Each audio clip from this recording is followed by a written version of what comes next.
Bienvenido de nuevo a un segundo video sobre la longitud del arco. Pensé que deberíamos echar un vistazo a un ejemplo más. Comencemos mirando nuestras fórmulas para la longitud del arco nuevamente.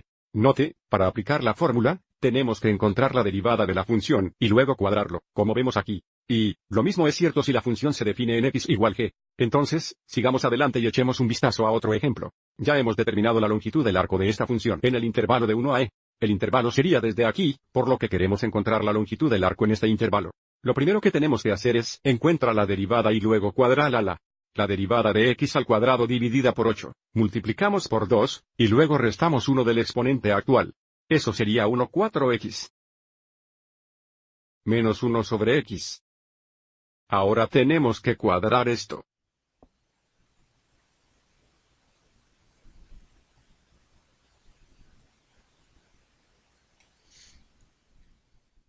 El primer producto será 4x veces 4x. Eso será 16x al cuadrado. Ahora, 4x veces negativo 1 sobre x, las x se simplificarán y nos quedaremos con 4 negativo, y luego tenemos otro 4 negativo de este producto. Entonces eso será menos 2, y luego negativo 1 sobre x veces negativo 1 sobre x será positivo 1 sobre x al cuadrado. Entonces, ahora tenemos la derivada al cuadrado. Sigamos adelante y apliquemos la fórmula de la longitud del arco. Nuestro intervalo es de 1 a e. Tendremos la raíz cuadrada de 1 más la derivada al cuadrado, que acabamos de encontrar es 16x al cuadrado, menos 2 más 1 sobre x al cuadrado. Avancemos y combinemos los términos similares. Tenemos 1, y luego un menos 2.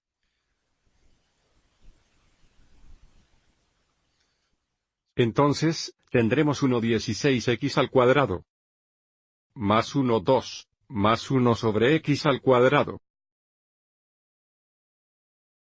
Ahora, puede que no lo parezca, pero en realidad es un cuadrado perfecto.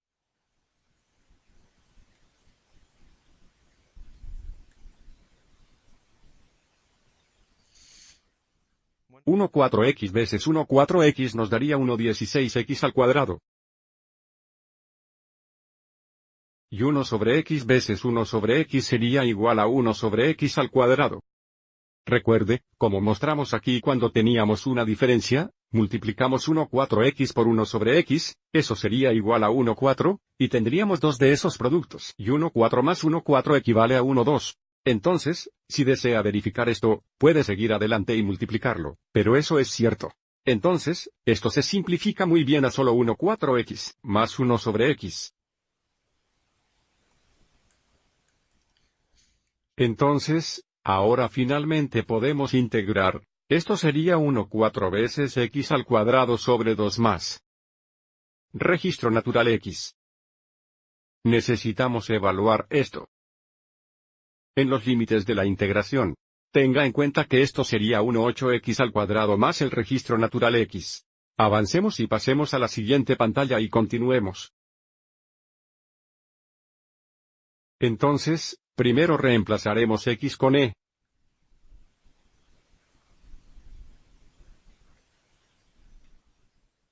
Y luego con 1.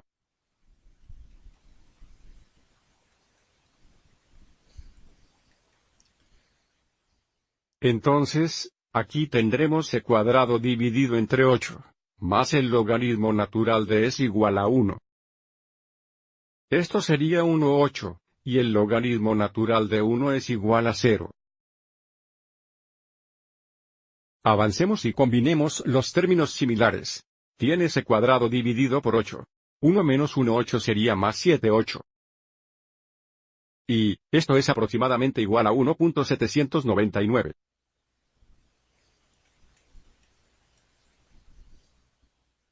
Y nuevamente, esta sería la longitud del arco de esta función de 1 a e.